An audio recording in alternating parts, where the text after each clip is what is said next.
You're thinking emotionally. Narcissistic people, toxic people don't think with their emotions.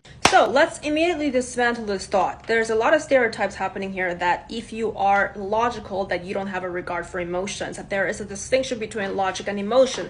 Yes, that is true, but understand that people's incapacity to understand emotions and empathize, that's not being logical.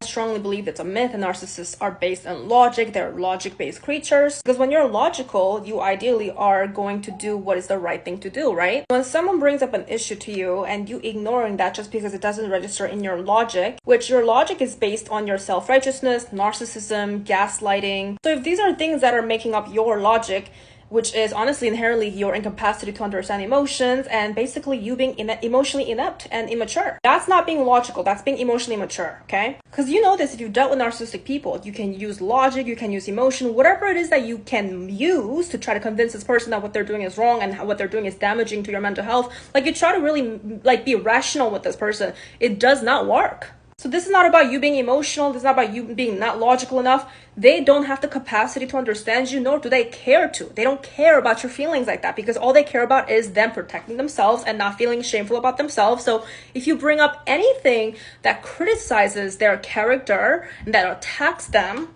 in their head, because anything is an attack, right?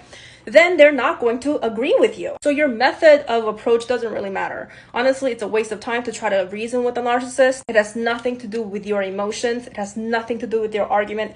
It's not you, it's them. So ideally, when you're dealing with a narcissist, how to deal with it is to not deal with it because there's no win-win here.